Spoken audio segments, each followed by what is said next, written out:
এই জায়গাটি হচ্ছে কাপলদের বসার বেস্ট জায়গা বলবো না, আরও অনেক জায়গা আছে, তোমরা ভিডিওটি দেখতে থাকো তাহলেই বুঝতে পারবে।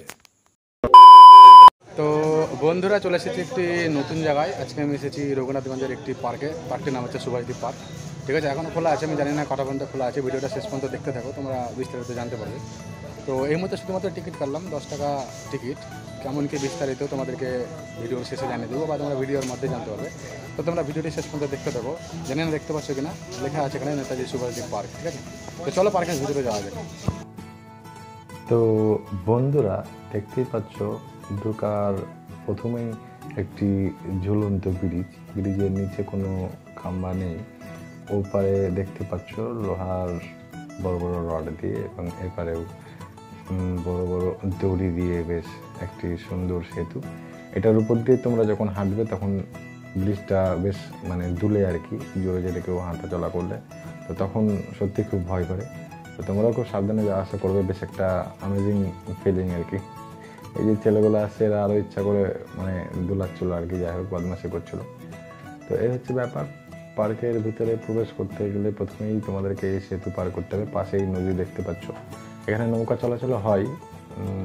মাথা পিছু 50 টাকা, 100 টাকা যেমন পারবেন আর কি ওদেরকে বুক করতে, হায়েস্ট 100 টাকা নেয় মাথা পিছু। ঠিক আছে, ওই দিকটা ওখানে আরও দেখার মতো মন্দির আছে, ওরা ঘুরিয়ে নিয়ে আসে।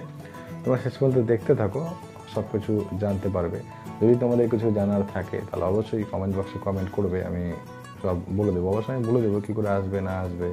তাও তোমরা যদি কিছু জানার থাকে অবশ্যই কমেন্ট বক্সে কমেন্ট করবে।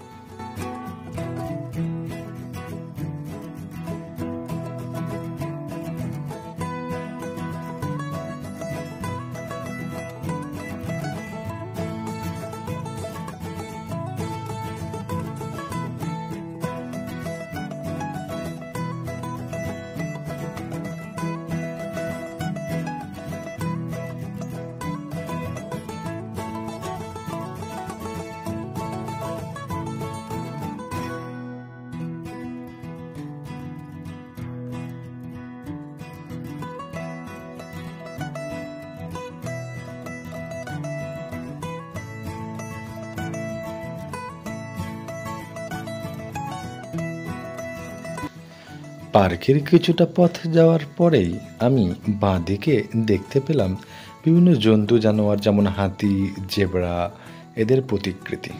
তোমরা সেই ছবি দেখতেই পাচ্ছ, দূর থেকে দেখে মনে হচ্ছে একদম আসল দাঁড়িয়ে আছে, বাট কাছে গিয়ে দেখবে এগুলো সব পাথরের তৈরি। তো অনেকেই আসছে এখানে সেলফি নিতে, অবশ্যই সেলফি নেওয়ার মতোই ব্যাপার। তো আমি এর আগেও এসেছিলাম এই পার্কটিতে, তখন এরকম মাটি গর্ত গর্ত ছিল না। আসলে ব্যাপারটা হচ্ছে এই পার্কের পাশে একটি নদী আছে। বর্ষাকালে অত্যাধিক বৃষ্টির ফলে ওই নদীর জল এই পার্কে ঢুকে যায়, তার ফলেই হয়তো এই বহাল অবস্থা হয়েছে। এখনও তোমরা দেখতে পাচ্ছ পার্কে কাজ চলছে মেনটেনেন্সের, এখানে কিছু একটা করার ভাবনা চিন্তা চলছে, হয়তো আগামী দিনে আমরা সেটা দেখতে পাবো। তো পুরো পার্কটা অনেকটাই বড়, তোমরা যদি ভালোভাবে হেঁটে ঘুরে দেখতে চাও তো প্রায় আধা ঘন্টা 1 ঘন্টা লেগে যাবে, এতটাই বড় পার্ক। এখানে হয়তো অনেক কিছু বিলুপ্ত গাছ আছে, সেগুলো সংরক্ষণ করে রাখা হয়েছে। তো তোমরা দেখতে থাকো, আমি পুরো পার্কটাই ঘুরবো, তোমাদেরকে পুরোটা দেখাবো, শেষ পর্যন্ত দেখতে থাকো।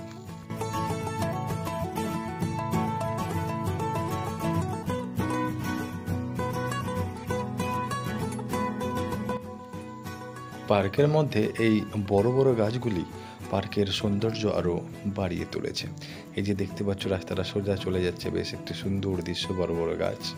আর পার্কের ঠিক এইখানেই ডান দিকে এই অংশে ছোটদের জন্য একটি টয় ট্রেনের ব্যবস্থা করা হয়েছে। এটা কি ছিল না আমি যখন এর আগে এসেছিলাম, বাট এটিও নতুন তৈরি হয়েছে, তোমরা দেখতেই পাচ্ছ। তো বাচ্চারা এলে অবশ্যই খুব খুশি হবে এই টয় ট্রেনে চাপার পর। এখানে টয় ট্রেনের মাথা পিছু ভাড়া হচ্ছে 20 টাকা, তোমরা দেখতেই পাচ্ছ। তো চলো আর একটু পার্কের ভেতরের দিকে যাওয়া যাক।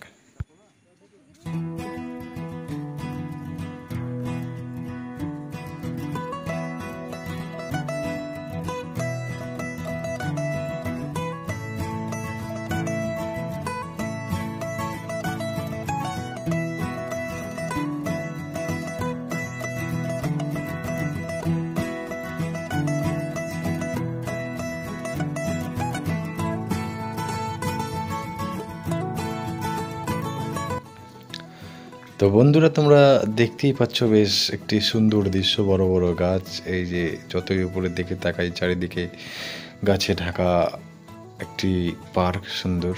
সামনে তোমরা যে জায়গাটা দেখতে পাচ্ছ, এখানে বেশ মাঝে মাঝে বসার জায়গা আছে। অনেক কাপলরা এখানে বসে আছে, তোমরা দেখতেই পাচ্ছ।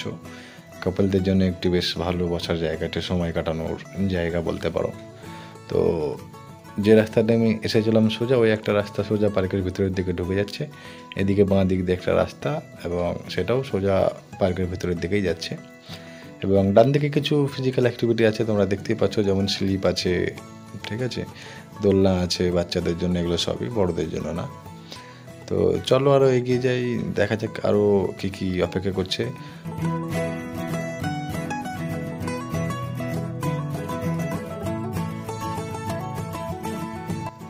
গুটি গুটি পায়ে এগোতে এগোতে যে অংশে এলাম, এখানে একটি দোকান আছে খাওয়ার। এবং এখানে সবথেকে আকৃষ্ট করার মতো দৃশ্য হচ্ছে এই জলের ফোয়ারা। তোমরা দেখতেই পাচ্ছ, বেশ বড় বড় জলের ফোয়ারা উপরের দিকে উঠে যাচ্ছে, একটি মন কাড়া দৃশ্য। সম্ভবত পার্কের এটি একটি সুন্দর দর্শনীয় স্থান। এখানে একটু বসে তোমরা, মানে যেহেতু অনেক বড় পার্ক, হাঁটতে হাঁটতে টায়ার্ড হয়ে যেতে পারো। এখানে বসে একটু ড্রিঙ্ক, কিছু খাবার খেয়ে একটু রেস্ট করে নিলে, তারপরে আবার হাঁটা শুরু করলে। তো এই হচ্ছে পার্কের চারিদিকের ভিউ। একবার এখান থেকে দেখিয়ে দিই তোমাদেরকে। সুন্দর জলের ঝর্ণা, সবাই এখানে দাঁড়িয়ে সেলফি তুলছে, বেশ সুন্দর একটা ব্যাপার। তো দেখতে থাকো, এখনও শেষ হয়নি, এখনও পিকচার বাকি আছে।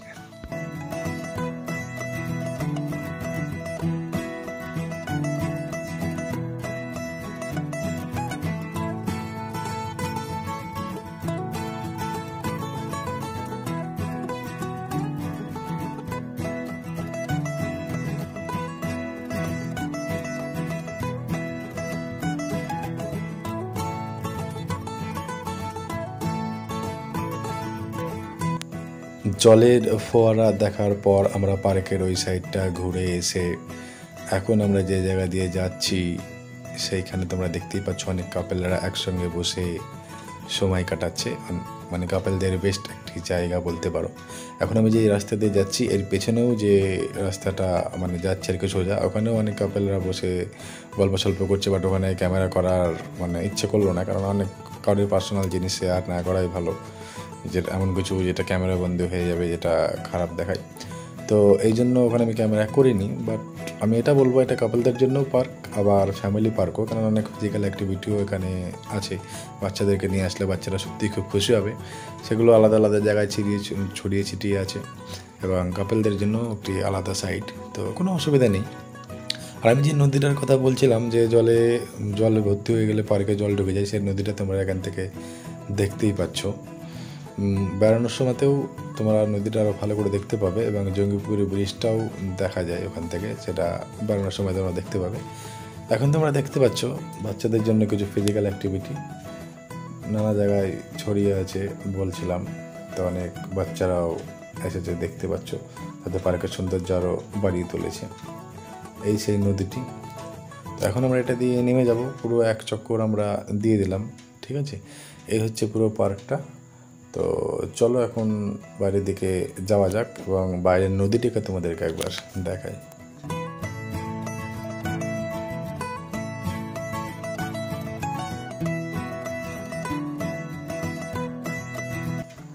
পার্ক সম্পর্কে আরেকটি কথা তোমাদের বলা হয়নি, পার্কটিতে পিকনিক স্পটও আছে। মানে ডিসেম্বর জানুয়ারি মাসে যে পিকনিকগুলো হয়, অনেকে দূর দূরান্ত থেকে এই পার্কে পিকনিক করতে আসে। পিকনিক স্পটও এখানে ভাড়া দেওয়া হয়। তো চলো এখন আমরা এই পার্ক থেকে বেরিয়ে যাব, তোমাদেরকে নদীটি দেখাই। এই যে তোমরা দেখতেই পাচ্ছ, জঙ্গিপুরি ব্রিজটা হালকা দেখা যাচ্ছে, এবং যে নদীটার কথা বলছিলাম, এই হচ্ছে সেই নদী। পাশে তোমরা দেখতেই পাচ্ছ বোট আছে, মাথা পিছু 50 টাকা 100 টাকা ভাড়া নেই, ওরা একটু ঘুরিয়ে নিয়ে আসে।